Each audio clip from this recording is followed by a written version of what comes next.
É nosso convidado Carlos Matias Ramos, bastonário da Ordem dos Engenheiros. Muito boa tarde. Na sua perspectiva, como é que se explica este fenómeno de desinteresse nos cursos de engenharia? Não é em todos os cursos de engenharia, permita-me uma ligeira correção. Efetivamente, há cursos de engenharia com nomes mais apelativos que estão plenamente cheias as suas vagas.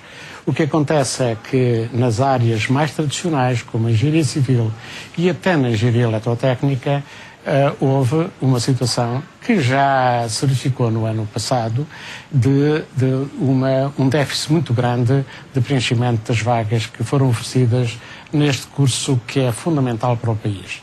E é estranho que isto aconteça.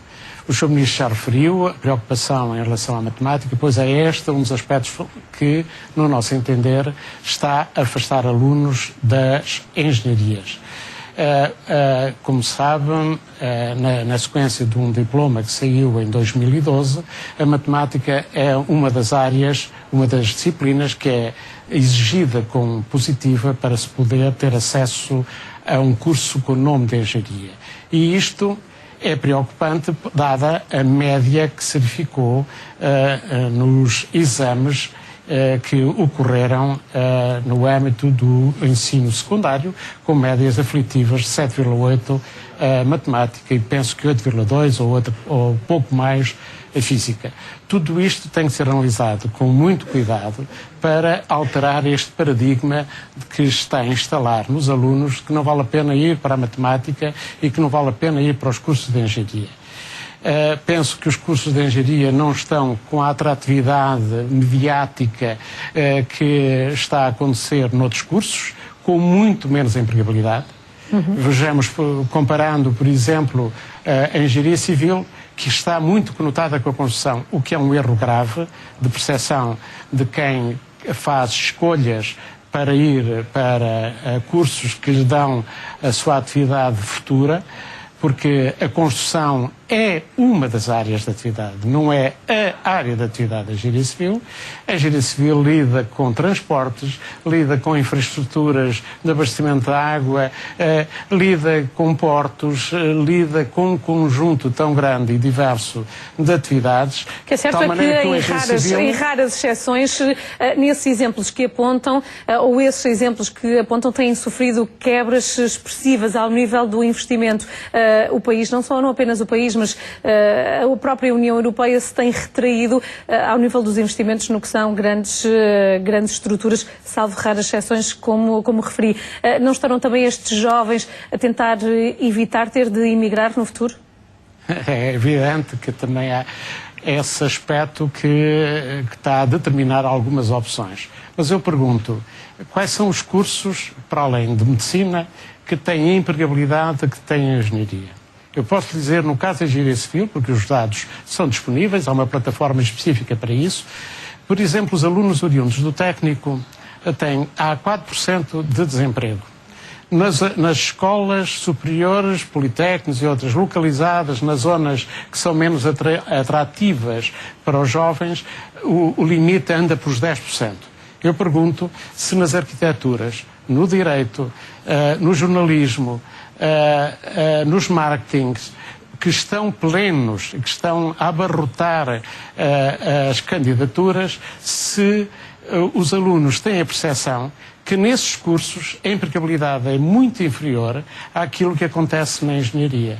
E o caso da engenharia civil é mais grave porque a percentagem foi da ordem de 16, 17% das vagas que foram ocupadas em primeira chamada, mas a primeira chamada já é um indicador muito forte daquilo que é a atração, a atratividade de um determinado curso, e as pessoas estão convencidas e estão conscientes de que se tirarem um curso de engenharia vão para o estrangeiro. Não é verdade. Por exemplo, analisando os números, também é preciso perceber isto, apenas 20%, o apenas é uma força de expressão, 20% dos alunos oriundos, por exemplo, do Instituto Superior Técnico, formados há 5 anos ou mais, estão no exterior. Portanto, a atividade interna ocupa muitos dos engenheiros.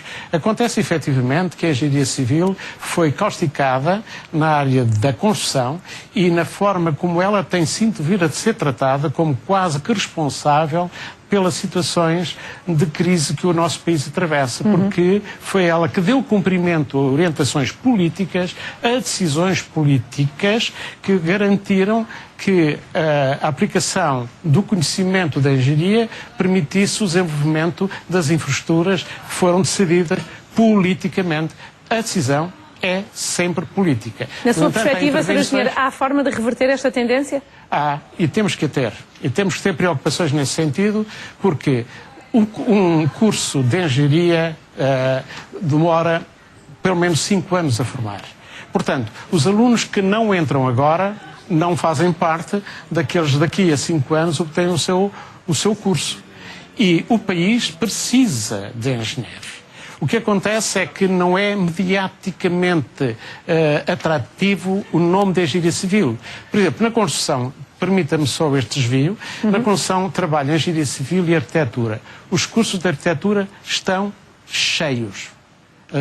Os cursos de engenharia civil, 16% ou 17%, as vagas foram ocupadas. Só para dar um exemplo também, os empresários da construção civil, alguns empresários de grande valor, que, por exemplo, no Minho, fizeram um acordo com a Universidade do Minho oferecendo 15 bolsas, na Universidade do Minho, em bolsas de engenharia civil, claro está, apenas 5 candidaturas a esses cursos. Alguma coisa está errado e é preocupante, porque o futuro do país depende de áreas tão relevantes como a engenharia. E talvez sejamos nós, engenheiros, com sermos pessoas discretas, que não gostamos de falar daquilo que vamos fazendo e que permite que o país esteja com infraestruturas ao nível do que melhor existe no mundo e com uma resposta sempre pronta da engenharia a decisões políticas, repito. O crescimento económico só é possível se tivermos esta massa de profissionais competentes que lhe permitam garantir aquilo que agora é designada por economia do conhecimento. Sem engenharia não há valor acrescentado no produto e continuamos a ter uma economia virtual em detrimento daquilo que é a nossa preocupação, uma economia real baseada na terra, nos pés assentes na terra, melhor dizendo, e isto o engenheiro não sabe fazer economia virtual. Mas podem efetivamente, podem de alguma forma estar em risco investimentos futuros do Governo em infraestruturas ao nível dos transportes? Poderá a evolução do país estar em causa se não houver engenheiros? Olha, bem que me fez essa pergunta, porque há o plano chamado Plano Estratégico de Infraestruturas de Transportes, que prevê, utilizando os fundos comunitários, um valor de 6 mil milhões até 2020. Ora, 6 mil milhões significa 1.000 milhões de euros por ano. Eu pergunto, se não tivermos cá a nossa engenharia a dar resposta a este plano estratégico, como é que o vamos concretizar? E o que acontece é que não entram agora, como não entraram no ano passado, os engenheiros necessários para o país.